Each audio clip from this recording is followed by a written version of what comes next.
I just had a dream and a vision and an actual sensation, physical sensation of my brother Randy, who's been dead for 2.5 years. And in this vision, I actually hugged him and touched him. Uh, he encountered me as I came out of the bathroom, and he asked me, where's all the cleaning products for him to clean the house with? And I said, well, I've been a little negligent. I said, but you can understand why. I said, and I want to hug him. And I hugged him and kissed his neck and actually felt his body. This is what I'm trying to say, because it may be a zelem or some sort of physicality of this. And strangely enough, his whole body was there except for the forehead. From the forehead up, it was like light. Otherwise, it was physical flesh. And, well, that was this, but this was a morning dream. After I've already been sleeping all night, I went back to sleep. And I've been doing a lot of meditation, which I'll call meditation, but it's breathing through the nose and being aware of the breath. And quite frankly, earlier in this, because I slept like 10 hours or something on and off, and earlier I had this concept that really we're in a repetitive cycle, a eternal repetition of the same, and it's the breath. So each breath is actually new. It's not only the day that's a new life, it's each breath. And this is one of the reasons that my music, that I never record my music. I record it, but quite frankly, I never listen to it again. And strangely enough, I have maybe 50 books, more than that, of this, that I've been writing for years. I never go over yesterday. I've never looked in the books. So in other words, and then the other major thing is my tennis. My tennis I've played, I've never filmed it.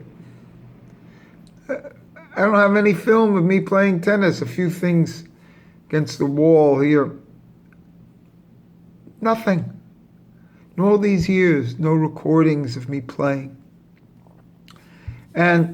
Or giving lessons or anything. And something I learned from tennis is each day, your body is completely different. So you have a completely different feel. What you think is going to be helpful, you go right down, and then tomorrow it's not that. You're not there anymore. And this is the same way with my music. Yesterday's music isn't there for me today. And it's the same way for my Kabbalah stuff. What I've written down, it was correct for then, it's not. Some of the things, I think I thought of this before, but like, the center pillar, if you take the 4 letters of the center pillar of the words Keta, Tiferet, Yesod, and Malchus, do you take the first letters of those are the Kedusha letters, and then write them in full. So it's Keter is Kof, that's 100. Tiferet is Tov, that's 406, that's 506. Yud is 20 for Yesod, it's 526. And then Mem is 80. Mem is the full Mem, that's 526 and 80, 606, and that's Atzmut. So the Kedusha letters of the center pillar represent the Atzmuts, and it really does, because the real thing is the Atzmuts. And that came to me in the middle of the night. I've said that before, I think. But because for me, the real great secret is, do you think that you really have the tree of life depicted for you? Which is really one of the funny things. Do you have the tree of life? You mean that picture that they've brought down in all the books and everything, and all the public books? Do you think that that's really the tree of life? That's the tree of life that the real secret guys use? Do you? Good. Then you do. So we won't talk about that right now. But I will tell you this. It ends in Yesod. There's no Malkus. And instead of Malkus, Malkus rises up into Das. So in this way, and you can call it whatever you want there. There's another Sephirah right here in the throat. The Adam's apple. And that's Malkus or Das, whatever you want to call it. And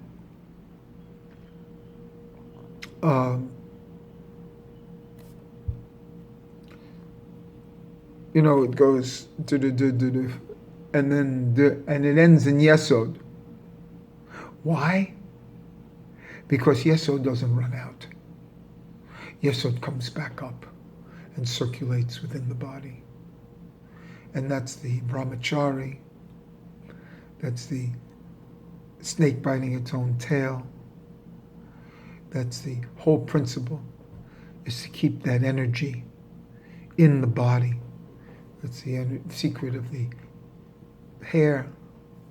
And quite frankly, it's the secret of the beard.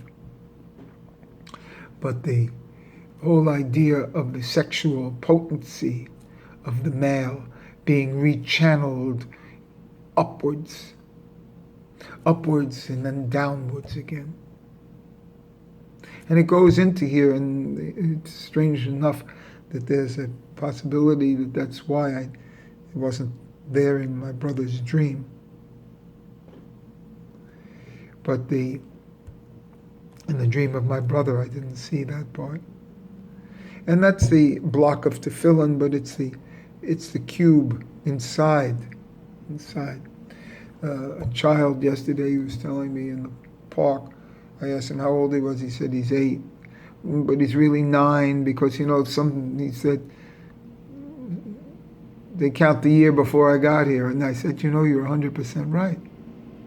Because it's 10 months in the womb and 72 days in the brain of the man, which is here. And this is when the whole thing may have come to me.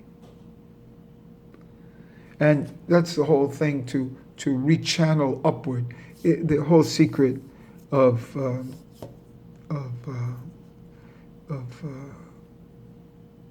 enlightenment is to rechannel your sexual energy. It's simple, and